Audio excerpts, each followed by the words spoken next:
Keith Gibson alongside me, Kyle Drone. Welcome to the show Full for Count, baseball the show fans, for by baseball fans, And by Kyle Drone, baseball fans. as we come That into takes the the extra month of base May, and delivers a a save month each into the and Major every League week. Baseball Presented by season, Dinger and a month Bats into and our DingerBats.com. It's, Now it's here are got your a beautiful hosts, the weekend here on a roundabout of Saturday sound, morning. Keith Gibson, and owner of Dinger Bats, Kyle Drone. Yes, it Play is, ball. man. Baseball, got the first month almost under its belt, and we've been cranking out the bats, so it's been good so far. That's what I like to hear. I like when Dinger's busy. That means you're busy. Keeps you out of trouble. I'm sure your wife likes that too. Yes, sir. Hey, we got a lot to talk about today, Kyle Drone. We're going to talk whether Madison Bumgarner actually threw a no-hitter. A lot of people say he did. A lot of people say he didn't. So we'll talk that. We're going to talk Burnage out as a Rocks GM. And was your Nolan Arenado trade with the Cardinals the one that they stole for a box of Cracker Jacks and some peanuts? Is that what did him in? So we'll discuss that in today's show as well. We're going to talk who's the most exciting player in baseball. Now, we put a poll out there on our Facebook group, Kyle, and to see who people thought was most exciting right now. But you came up, and before we came on the air, and said, well, what about this guy? And so I said, let's talk about that when we get to that segment. So we're going to get to that here in a little bit as well and talk about the most exciting player in baseball right now. And then I know you like this, that the Pioneer League is going to home run derby for extra innings. Yeah, not so much. No? Oh, I'm surprised at that. We'll get into that here in a little bit as well. We're going to talk NL Central. Then you're going to hear me, ladies and gentlemen.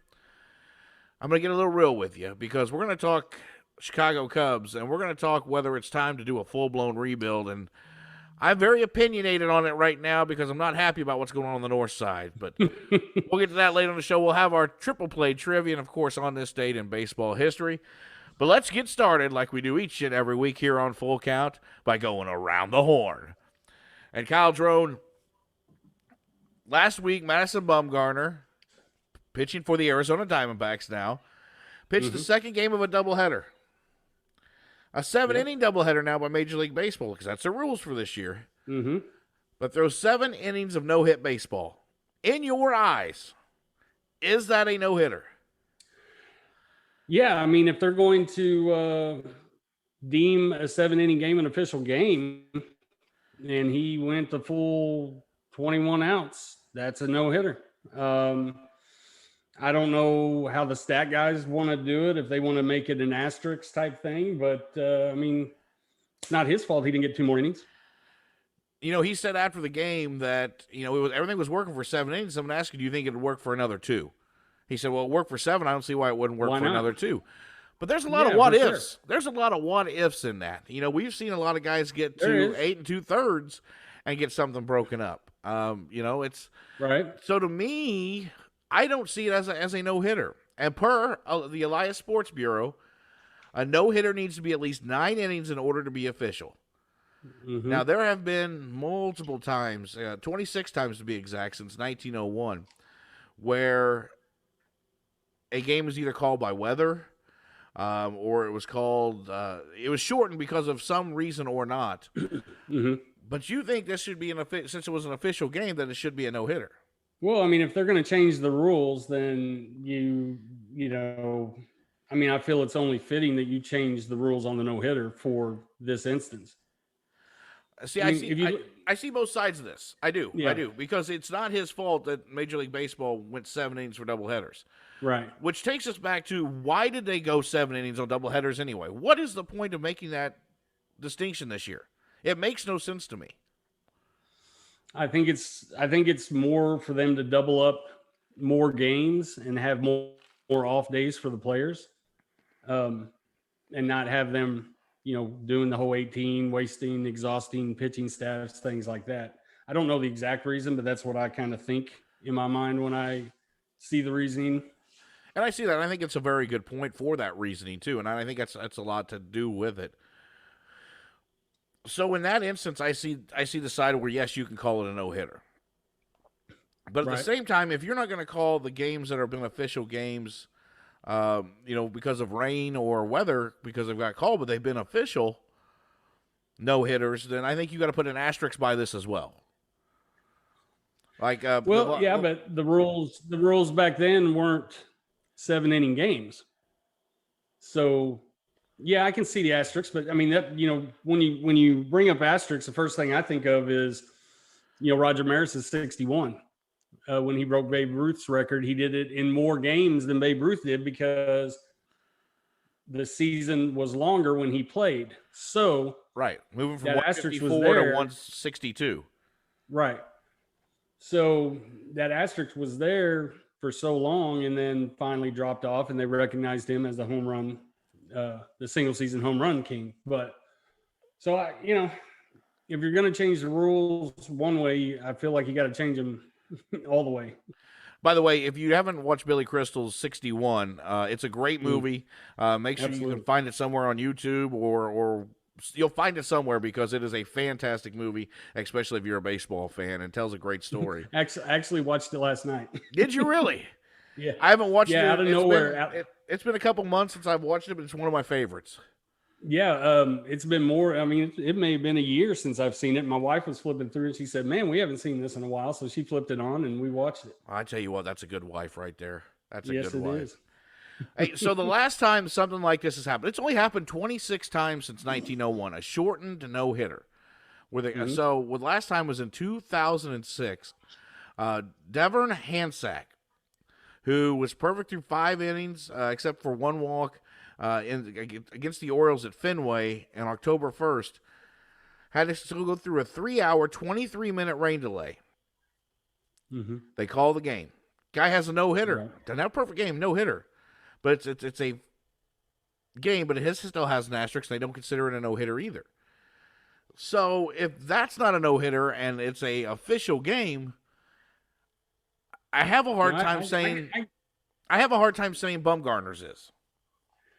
Yeah, from that reasoning, I agree with you, and I see your point completely. I'm just saying that this wasn't changed by weather. It wasn't shortened by any reason outside of this game. Was an official set 7-inning game before the first pitch. Therefore, he completed the entire game in a no-no, and I feel like he deserves credit for that. I see both sides. My personal opinion, it's so tough to get 27 outs. That 27 outs, as everybody knows, is the toughest out to get no matter what. He was dealing, and he had everything working. And we saw a side of Madison Bumgarner that we haven't seen in a long time. He has struggled a lot lately.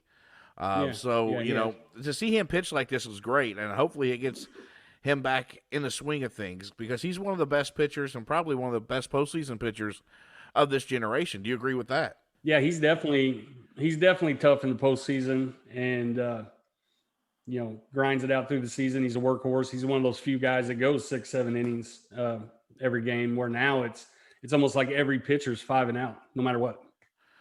Well, we have the Facebook group. If you haven't joined our Facebook group yet, it's Full Count, the show. Make sure you join it. We put a poll up there for our members of the group and our fans to vote on, and believe it or not, 54 people voted on. We put it up there, I think, last Tuesday, and 30 of them said, yes, it is a no-hitter. 24 said no. So the majority sides with you, Kyle Drone, which, surprise, surprise, nobody ever sides with me. But they know where to side. Right, apparently. But you know what? I think you can go either way with it. The good news is we have seen a lot of no-hitters already this season, whether you count this or not, and pitching is dominating Major League Baseball right now. Yep.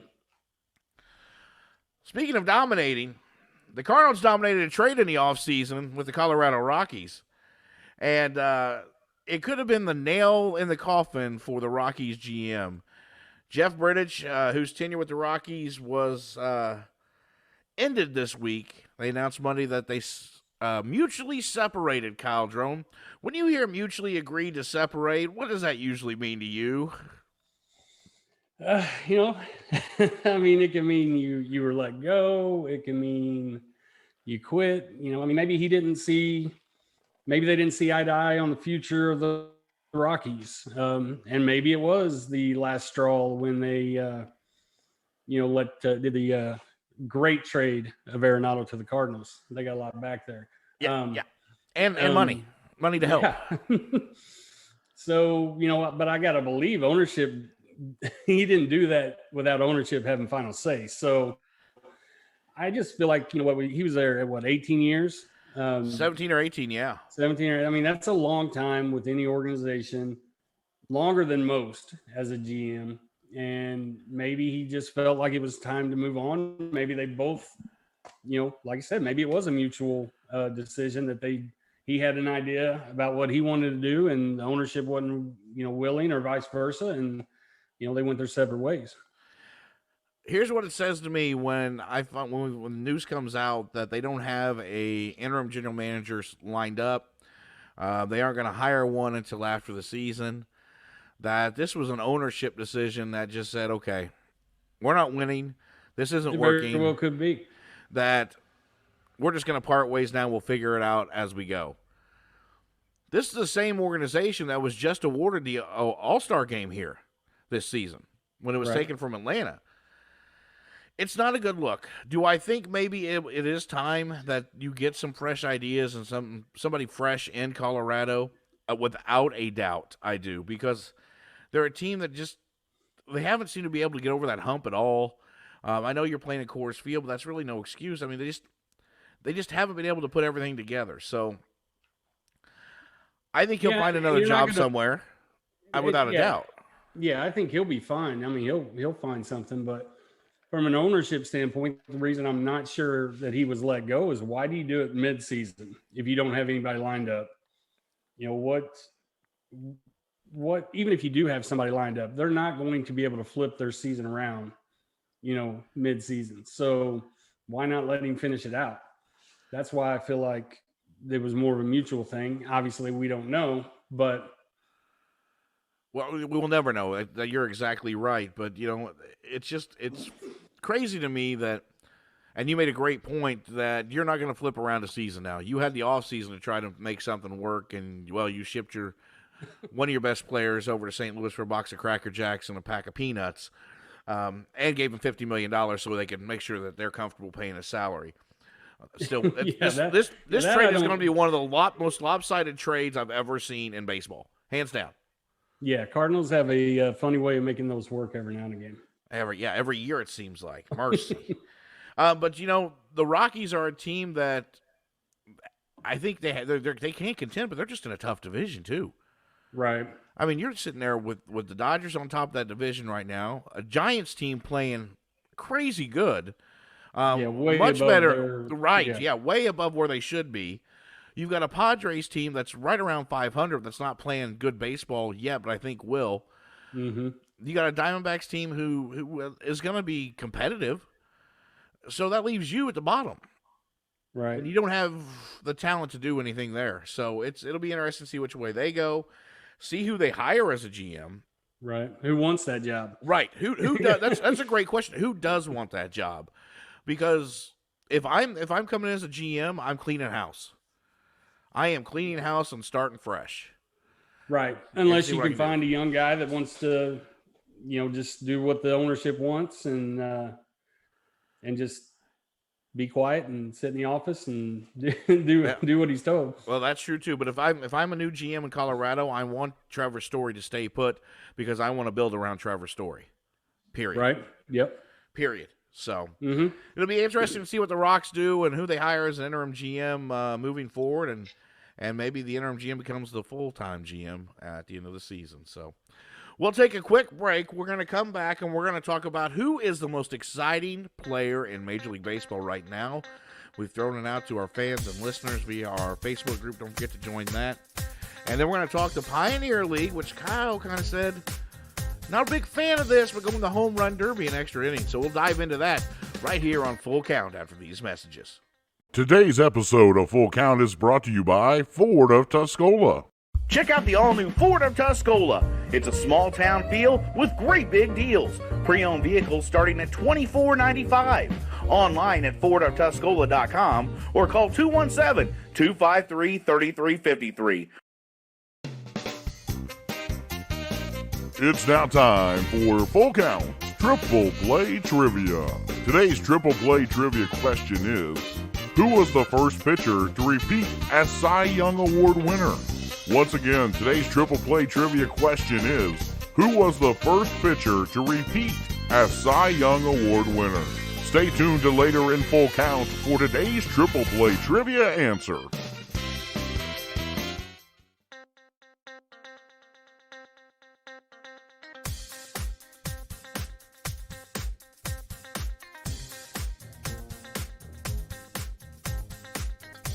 Welcome back in here to Full Count on this Saturday morning at dingerbats.com and on 103.5 ESPN.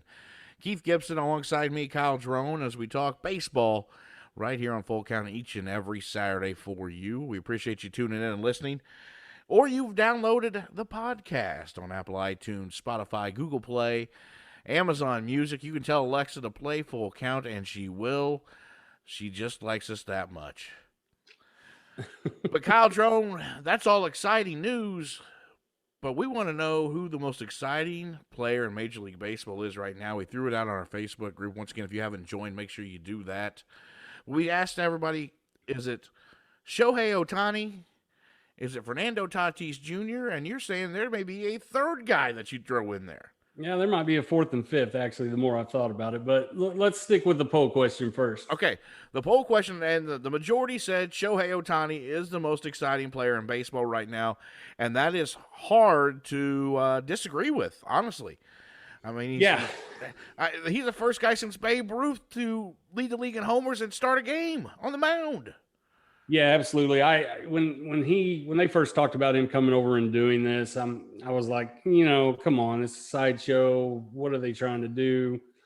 But I mean, he's proven that. I mean, if he decided to pick one or the other, he would be in the top five at either as an outfielder or a pitcher. So I've got to agree with the answers on the poll that he is the most exciting thing. I mean, what he's done is amazing. Yeah, so he started 3 games so far this season here in 2021. He's 1-0 with a 3.29 ERA and 13 2/3 innings pitched. He's given up 5 runs, just 1 homer, walked 13. That's the one thing I worry about with him on the mound. He gets a little wild occasionally, but he strikes out 23 so far this season. So impressive there. But then you look what he does at the plate. The guy's scored 17 runs already, 25 hits. I think he's hitting at 284. Yeah, and he's got as much power as anybody on the field. Right, 7 homers, 18 RBIs, 3 stolen bases. I mean, this could be a 30-30 guy and a 15 game winner on the mound. Yeah, it's unreal. If he can keep it up, and that's what we always talk about, how long can he keep this up? And I think that probably contributes to him being wild because he's not able to focus on a 5-day regimen like a normal pitcher doing his work on the side and his normal workouts. He's got to hit at least 3 of those days. And this, most recently hitting while he's pitching. Right. Which is crazy. And I love seeing it though. It's like watching Little League with him all over again. Your best players out there hitting and pitching. Yeah. But let's talk a little Fernando Tatis Jr. though. He got hurt earlier in the year, but boy, does he like to have fun on the baseball field. I mean, he hit a home run against Bauer last weekend, showed off a little bit, and Bauer said it was fine. Bauer said, it's part of the game. And Major League Baseball is saying, let the kids have fun. Right.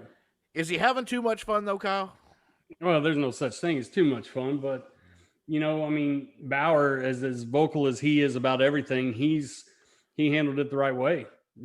For him to get mad about something like that, he's pumping his fist. He's staring at people when he strikes them out. So, for him to accept it as being a part of the game, if everybody does it that way, it's great. Agreed. Tatis right now, 7 homers, 11 RBIs, 4 stolen bases, hitting 262. The guy he plays. The one thing I worry about him, though, 9 errors already in the month of April. Do you think the injury is a little part of that, too?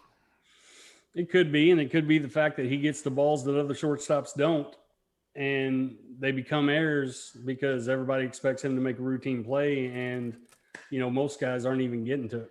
That helps when you're 6'3". You can get to balls that most guys Right. can't. And his athleticism is amazing. Right. I mean, It is. It is.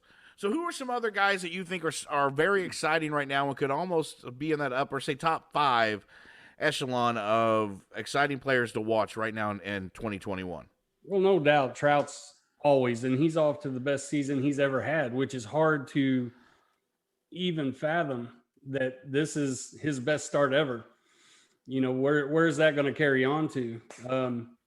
Another one that you talked about before, which I completely agree with, is Acuna. If he wouldn't have got hurt, would he still be continuing on? And I'm sure he will when he gets back. And then one that we didn't mention that I was watching the game the other night, and Vlad Jr. hit 3 bombs two of them against Scherzer. You know what I like about Vlad Jr.? He's thick. Yeah. He's thick. I like Vlad. He's just like his dad. He doesn't see a ball he can't hit 300, Right. 300 feet.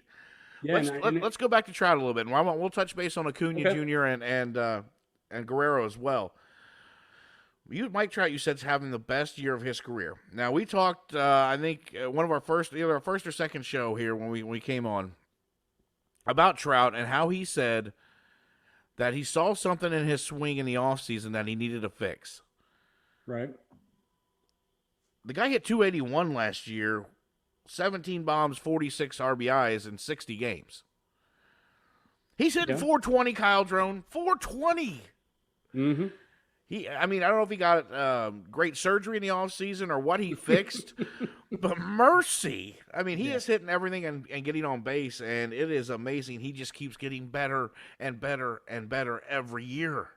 Yeah, he unbelievable work ethic, and the fact that aside from all the wonderful years he's had, 3 MVPs, I think, and he still thinks he needs to get better, or he's still finding things that he can improve on, and that's just a sign of a superstar.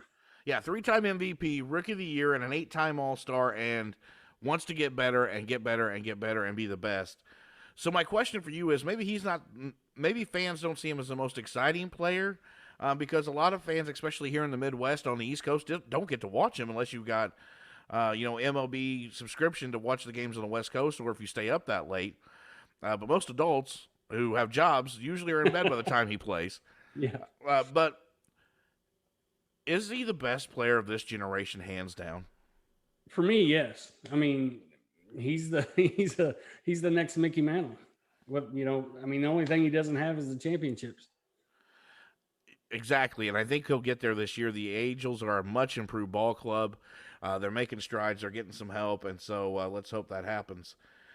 Yeah, but hitting 420 right now, 6 homers, 14 RBIs, 7 doubles. He doesn't have a stolen base yet this year. So maybe that's helping too. Maybe he's not running as much, worrying about that. Early in his career, he was stealing, 25, 30 bags, even one year stole 49. So maybe that's taking a little bit of pressure off his body where he's not running as much and be able to focus at the plate a little bit more. Yeah, definitely could be. So, all right, let's move on to Ronald Acuna Jr., the Cub killer. A lot of juniors. A lot of juniors. You're exactly right. He is a ball player. He is a dynamite player for the Braves. Probably turn this franchise around as much as everybody probably wants to give Freddie Freeman credit. I will look at Ronald Acuna Jr. as probably turning this Braves franchise around and making it fun to watch them again. He just brings a spark to that lineup, and a guy who can hit for power. He finds the gaps, plays defense. I just don't know what's up with the yellow all over his hands, with the batting gloves and the sleeves and the shoes. Where in Atlanta in their uniform colors is yellow?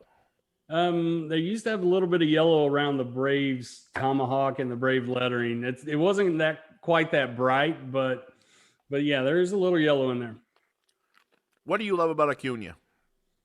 Oh, just kind of the same thing as Tatis, just his enthusiasm. And his ability speaks for itself. He can hit a 100-mile-an-hour fastball in his eyes out of the ballpark.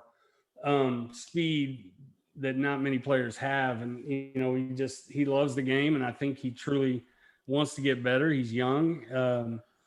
And, obviously needs that leadership of a Freddie Freeman, that veteran in the clubhouse. But yeah, I mean, he's just fun to watch. I know this is kind of, we're talking about the most exciting players in baseball here on Full Count. What's the one piece the Braves are missing? Because it seems to me like the Braves are just missing that one piece. I don't know if it's a third baseman because Austin Riley's not the answer, or if it's a starting pitcher getting some pitching back, but it seems like they're just missing one piece to compete with the Dodgers, in my eyes. Yeah, I mean, I think if you go toe-to-toe with the Dodgers, I think offensively they're there. Dodgers a little bit ahead on the defense, and then the pitching for sure. That's where they outshine everybody. I agree with you 100% on that. Let's talk about now old Vladdy Jr., Vlad Guerrero Jr., just like his poppy, has a great swing, has some power. But boy, has he turned it around at the plate. He went from hitting 272 his rookie year in 19 to 262 last year. Vlad Jr. is currently hitting 346. Yep. 7 homers, 19 RBIs. And he's drawn 17 walks. He's drawn as many walks already this year as he did all of last year in all 60 games. He played in all 60 games last year for the Blue Jays. Mm-hmm. He's part of this core in Toronto that's very exciting. And I know you're big on this core with Bichette and Biggio, and I'm big on Kevin Biggio. Yep. And Vlad. This is something that you can really build around in Toronto and can be together for a long time.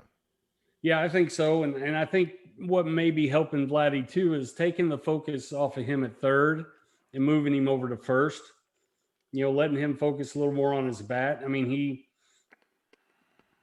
he's obviously a good defender because he was playing third, and he's not going to hurt you at first. I'm sure he's working every day to get his footwork down, things like that. But I think that's going to take a little pressure off him, at the plate, not exerting as much energy over at third.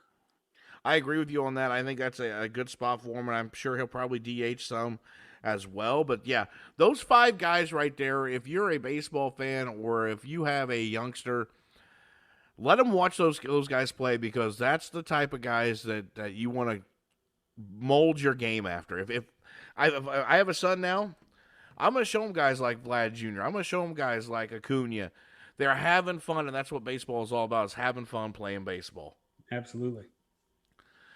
All right, moving on to our next topic. Let's talk about extra innings getting a change in the Pioneer League. And it sounds from the beginning of the show, Kyle, that you weren't a big fan of this. I'm not. Oh, man. Tell me why first off, let's tell everybody that the Pioneer League, the independent league, is a MLB partner league. But it's now in extra innings instead of playing it out. They're going to a home run hitting contest, a home run derby. And I'm not sure why, but that's what they want to do. So tell me why you're against this. I mean, to me, it's more of a sideshow type thing. At first, I don't think it's going to be that exciting. It's 5 pitches. They get a player from each team. It's 5 pitches. It's not like they're doing a full round or 3 rounds or something like that. And I don't think that's what the fans come to see. I think they come to see a ball game. They want to see a game end the way a game should end. I'm okay with starting a player on second base. I think that is one of the few that I'm okay with, but I don't like the home run derby thing at all. I see exactly where you're coming from. They never got Major League, even though being a partner league, they never got Major League Baseball approval, and so they didn't even ask about doing this. There's something they're experimenting with. I think you're exactly right. This is going to turn out to be a sideshow. It's going to be a one-year thing. I don't think it will work. It definitely will not work in Major League Baseball. Let's be honest that. Yeah. But it may be something to draw fans in. Part of the reason they said was because it's hard to get. They don't want to wear all the teams out and pitchers and have to bring guys in, which I get that too. But at the same time, you're playing baseball. Hey, bring your left fielder in, let him pitch. Rizzo struck out Freddie Freeman the other night. Right, yeah. We'll get to that here in a little bit. Trust me, we're going to get to that in a little bit. But, I'm with you. The guys pitch. There are guys in this league. Most of them are good enough athletes. If they have to pitch, they probably could. And they probably pitched at some point in their career, most of them. Right, exactly. So I'm with you on this. I don't like it. Let's just play it out. The second base rule, I was completely against that. going into extra innings when it first came out. Yeah, now I like it. Yeah. I like it. I do, because it makes you think, okay, I've got this guy starting on second now. How do I need to pitch this first batter? Because it's just not okay, we're just starting fresh here. Right. Now you got a guy in scoring position. So that's one rule I have liked so far. So, all right, well, we'll take a quick break. We'll come back, and we're going to talk a little bit more tidbits about Major League Baseball. Yachty's injury for the Cardinals, how it's going to affect him. Who's going to fill in Kyle Drone for the Cardinals while Yachty's out? We'll take a quick break. Be right back here on Full Count. Today's episode of Full Count is brought to you by Bees Trees. Bees Trees, your local ISA certified arborist with over 10 years experience, specializing in tree removal, tree trimming, and with free estimates. Call Greg Miller of Bees Trees today at 217-260-4551.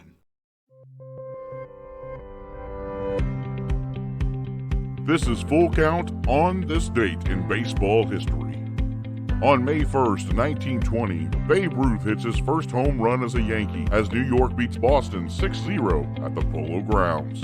On this date in 1925, the A's introduce another future Hall of Famer, 17-year-old Jimmy Fox, who pitch hits and singles against Washington. And in 1951, the Yankees' new phenom, Mickey Mantle, connects for his first Major League home run off Randy Gufford of the White Sox. Minnie Minoso also becomes the first African-American to play for the White Sox, playing third base and facing Vic Roski in his first Major League at-bat. Minoso ripped a home run to center field. On this date in 1991, Texas Rangers 44-year-old right-hander Nolan Ryan strikes out 16 Blue Jays en route to his 7th career no-hitter. On the same day in 1991, Ricky Henderson surpassed Lou Brock to become baseball's career stolen base leader with 939 stolen bases as the A's beat the Yankees 7-4. And on this date in 2002, San Diego's Trevor Hoffman set the Major League record for most saves with one team, 321. He broke Dennis Eckersley's record of 320 with the Oakland A's. That's your On This Date in baseball history.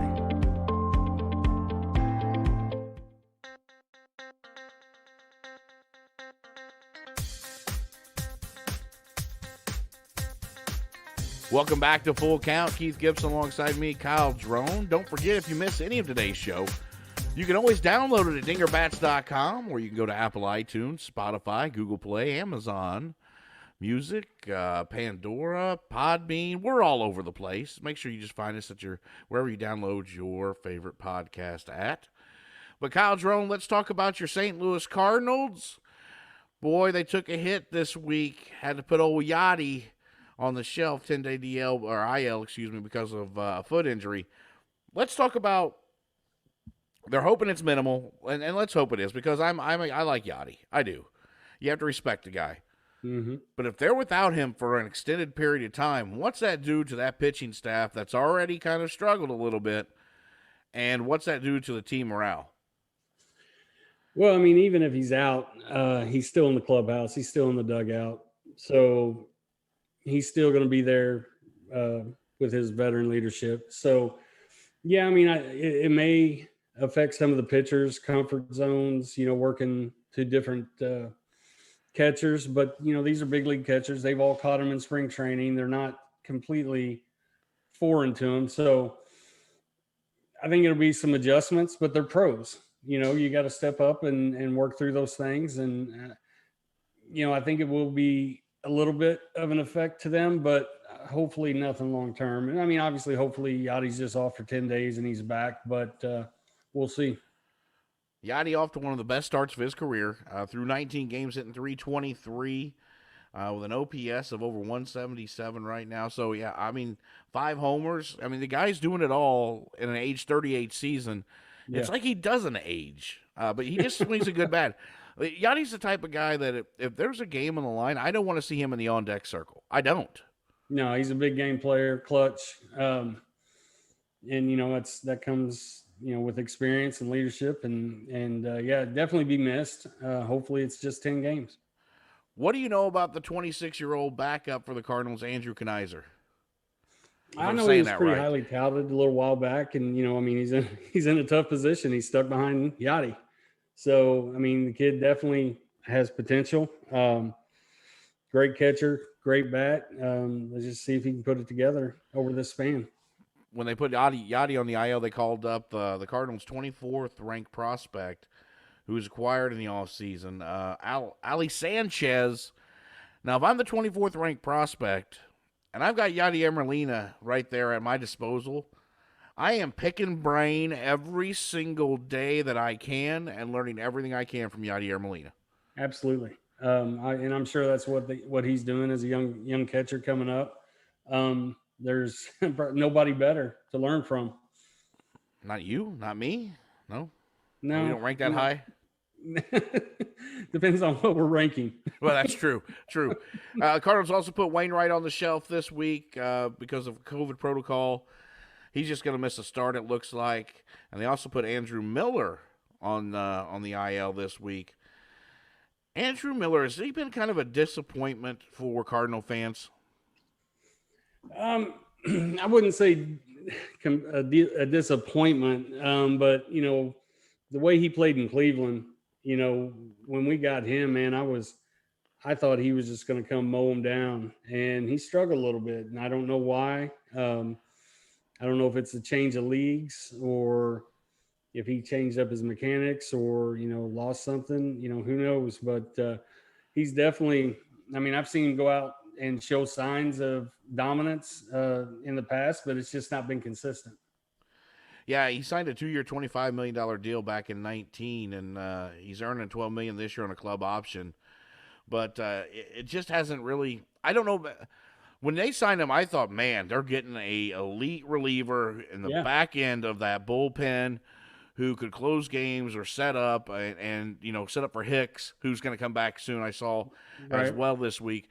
But he just hasn't – and I start to wonder if maybe his arm – is a lot older than his body, if that makes sense, because he threw a lot in Cleveland, a lot of innings. Yeah, I don't know. It's the way these guys condition. Last year was short, so you would think a lot of that would come back. But who knows? He's definitely a competitor. He wants to win. He's got the team support. He's just got to put it together more often. Other injury news around the league this week. The Brewers placed Corbin Burns and Zach Godley on the IL. Godley just made his first start and hurt his finger. The first time he's pitched in a couple years. He came from Arizona. But the more interesting thing is Corbin Burns, who's having a great year for Milwaukee and just a phenomenal on the mound. He's got a 1.53 ERA so far this season. But how big of a loss is that for Milwaukee right now, who lead the National League Central? I think it's huge, depending on how long he's out. He has been as dominant as anybody this year so far, and against some good clubs. So it's not just the bottom half of the divisions. Milwaukee to me is pitching first. Especially without Yelich for so long, which he's coming back. I think it's going to be a hit to him. We'll just see how long he's out. Yeah, when you have Burns out and Woodruff's still there, but now you got Godley out, Brett Anderson's out. That pitching staff has taken a real blow the last week and a half here, and so they could see their lead. But they're playing good baseball with the guys they got right now too, and that's why they're leading the division in the Central for now. Yeah, but it's only April. Well, May. It's May now, May 1st. Right. So let's see what happens now, month 2. But yeah, as you said, Yelich is supposed to come back too. The question is, Billy McKinney's done a great job for the Brewers out in left field while Yelich has been out. You've got Bradley in center, who I know you're high on, Jackie Bradley Jr. I like JBJ. Yep, and who's played well for the Brewers. And Lorenzo Cain still hasn't shown up the last 2 years. Continues to get hurt. Is this a team that's going to maybe have to make a move at the deadline if they want to contend and keep contending because of health reasons?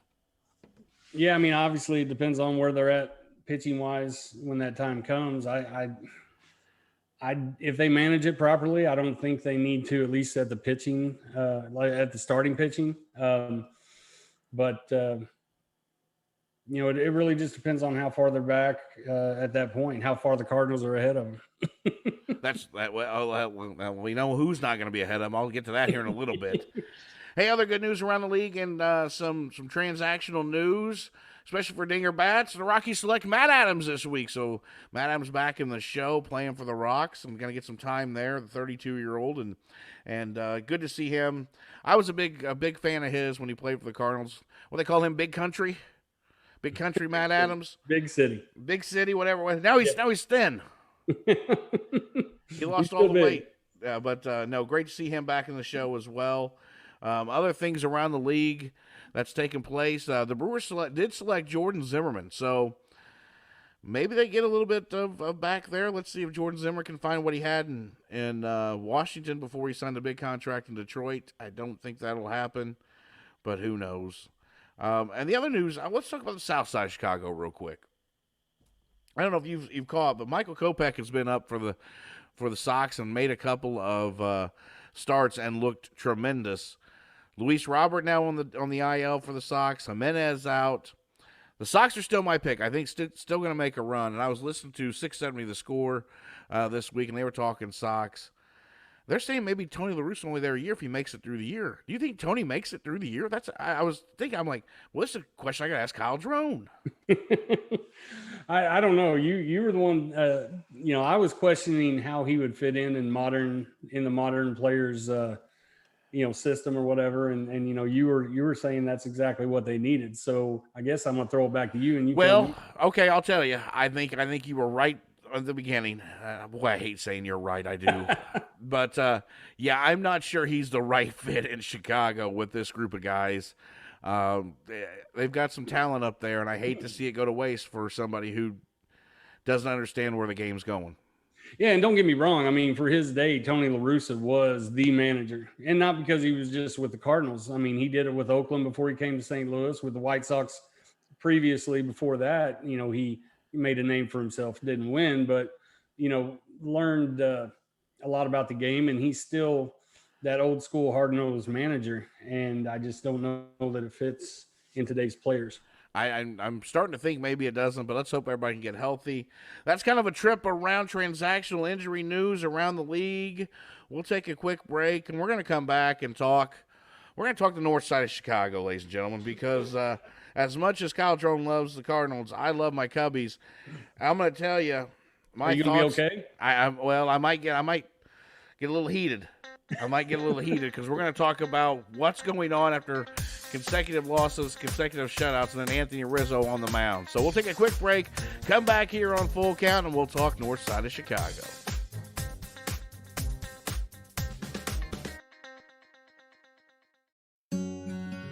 Kester Homes is your full-service real estate team. They work all of Champaign County and a full 60-mile radius around. What really sets Kyle, Tiffany, and their team apart is they work with home buyers, home sellers, and build new construction homes. So they really are seeing all angles of the real estate industry, from existing homes, investment properties, and new construction. Contact Kester Homes at 217-390-5953 or visit online at kesterhomes.com. That's KOESTER homes.com. Kester Homes is a licensed real estate broker with the Keller Williams, the Real Estate Center of Illinois.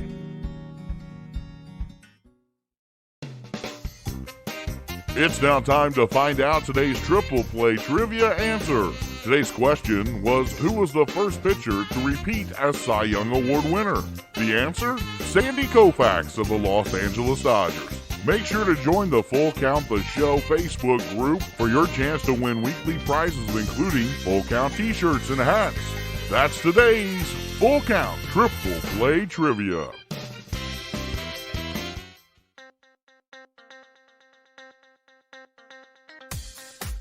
Back here on Full Count, Keith Gibson, Kyle Drone. We've discussed baseball all day long with you, and we thank you for joining us. But now we're going to discuss baseball on the north side of Chicago and whether the Cubs should do a full-blown rebuild. And I'm here to tell you, ladies and gentlemen, that answer is yes.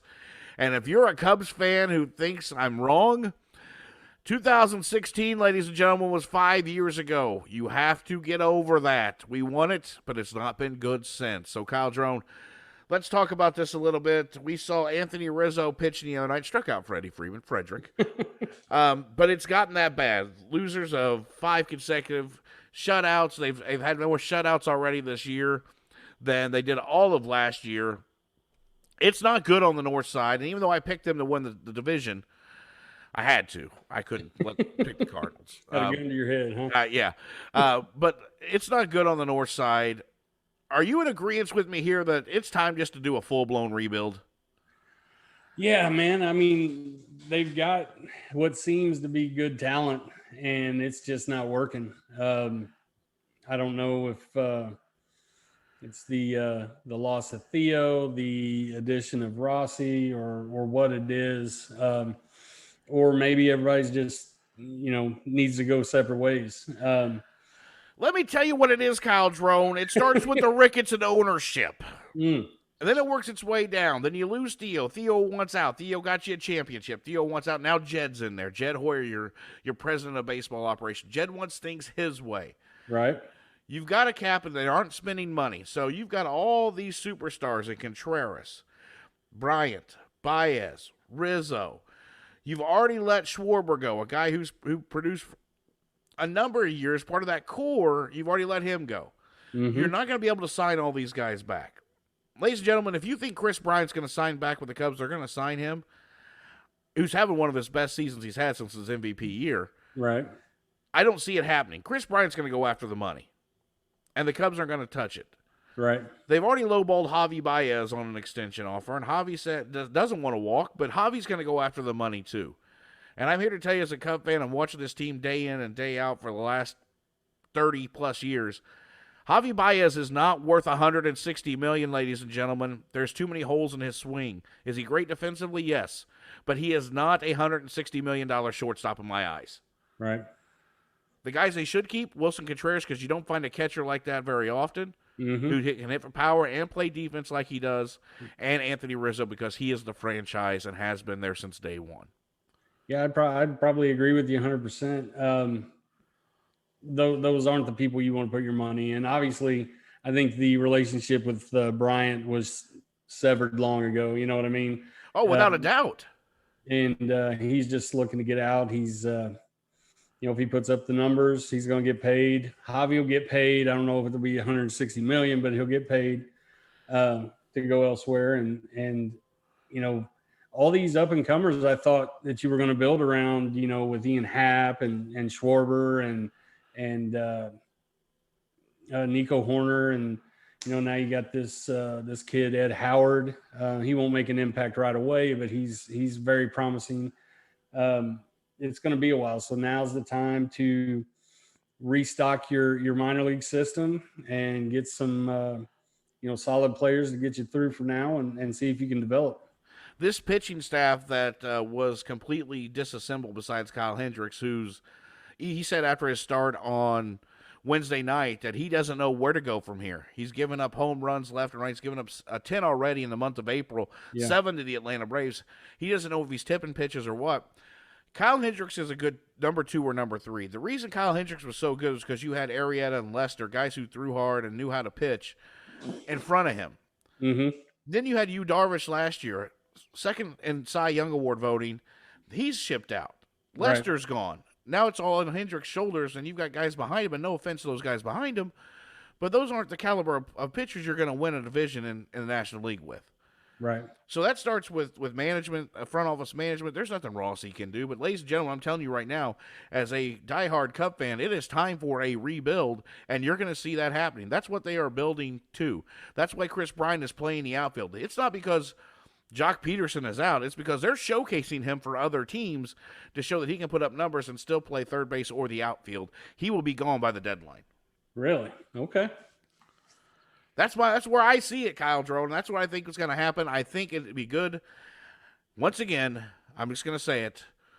We suck again. We suck again. I enjoyed 2016 more than anybody, just with my father being able to be there and watch that and experience that. But right. You know what? It was also a lot of fun when those 100-loss seasons when we could sit out in the bleachers for $3 in September and enjoy ourselves. So, right. But yeah, I think if you're going to see a full-blown rebuild, if you disagree with me, let us know. Jump on our Facebook group and let me know. Give your thoughts. Is it time for a full-blown rebuild on the north side of Chicago?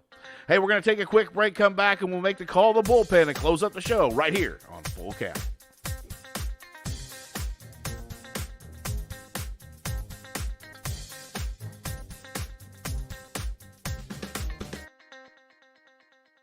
Today's episode of Full Count is brought to you by Morgan's Place. Morgan's Place Canine Salon has been offering exclusive one-on-one grooming services in the Champaign area for over 12 years, using all natural products, giving lots of love to your dog. Visit www.morgansplace.me to learn more. Morgan's Place, making dogs beautiful. Making the call of the bullpen, calling for the closers. We wrap up Full Count here on the 1st of May in 2021. Keith Gibson, Kyle Drone with you. We want to thank you for tuning in with us each and every week. And don't forget to share the show with all your friends. Tell them about it. And pick up your Full Count merchandise, your T-shirts. And you can always get a hat by following our Facebook group or go to dingerbats.com and order one. And you can always download the podcast at dingerbats.com. as well if you missed any part of today's show. Kyle, as we wrap things up, big news for next week. We're going to have a clubhouse chat back with former Oakland A third baseman and your good friend, Eric Chavez. Yeah, it'll be good to have Chavi on. We've been in touch off and on since his retirement. He's living the good life, but it's a great baseball dude, good friend. He should have some interesting perspective on baseball today. I want to ask him about some of these rules and some of these new things going on. Yeah, I can't wait to talk to him about that. I want to talk to him a little bit about Moneyball, too, and playing for Billy Bean and what it was like for that as well, because he was part of that whole group that Billy Bean started with Moneyball, so that'll be exciting. Sure. All right, well, if you've missed any part of today's show, as I said, you can download it at dingerbats.com. We thank you for joining us. It's been a great show. Let us know. Give us your feedback. Follow us on Twitter. @FullCount_show. Follow us on Facebook. Follow us on Instagram. Follow us all over. And make sure you follow Dinger Bats, because right now they're giving away a copy of MLB The Show 2021. And congrats again to you, Kyle. But that's big news. So if you are a gamer, hey, make sure you follow Dinger Bats on all social media platforms, because they're giving away a copy of the show for free. It's pretty awesome, man. Thank you. Yeah, we're excited. They man, I don't have the words for it. It's still, I get texts all the time. Everybody's showing me screenshots of all the stuff that they're doing with the equipment on the game, and it's pretty cool. All right, well, make sure you do all that. Give us your feedback, and then we'll see you next Saturday. For my co-host and good friend, Kyle Drone, I am Keith Gibson. You've listened to Full Count. Have a great week, everybody, and we'll see you next Saturday morning at dingerbats.com and on 103.5 ESPN Radio.